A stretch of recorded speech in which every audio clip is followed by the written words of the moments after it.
Bonjour, aujourd'hui je vais rapatrier des chroniques que j'avais faites pour le Bifrost numéro 96. Et la première d'entre elles va donc porter sur Genocidal Organ de Project Ito, dont le titre original est Gyakusatsu Kikan. C'est traduit du japonais par Jean-Louis de la Couronne et ça a été publié aux éditions Pika dans la collection Pika Roman SF. Le roman est paru au Japon en 2007, la traduction française c'est 2019 et ça fait 315 pages.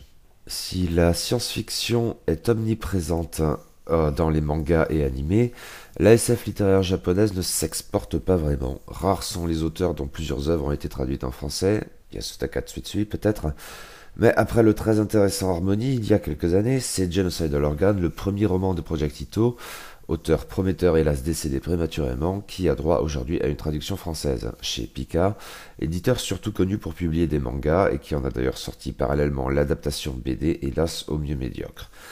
Dans le futur qui sert de cadre au roman, le traumatisme du 11 septembre a été accentué par un autre attentat terroriste de masse quand une bombe nucléaire artisanale a anéanti Sarajevo. Afin de prévenir ces massacres, les pays ont développé se sont transformés en sociétés de surveillance où tout est traçable.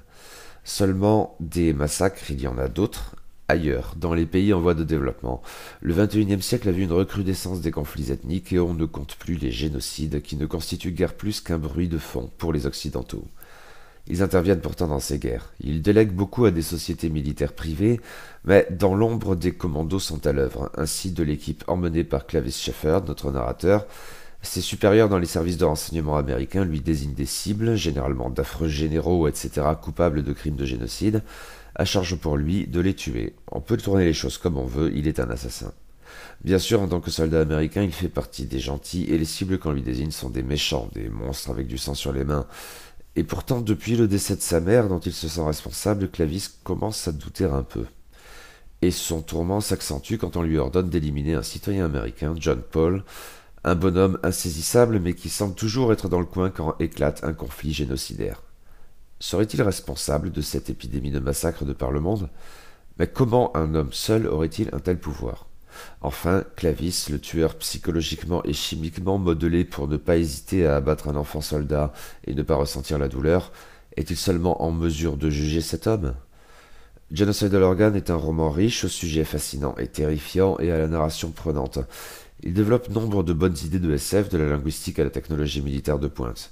Le roman ne manque pas d'images fortes et le constat des génocides, dès les terribles premières pages, produit des séquences atroces qui nouent le ventre. Le personnage de Clarice Sheffer est plus complexe qu'il en a l'air, un jeune homme intelligent et cultivé qui en impose et qui pourtant doute.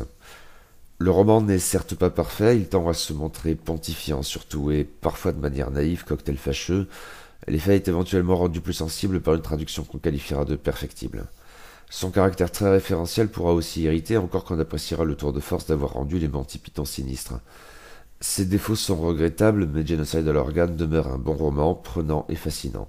On a toutes les raisons de se féliciter de cette traduction et de déplorer que l'auteur ait eu une vie et une carrière aussi courtes.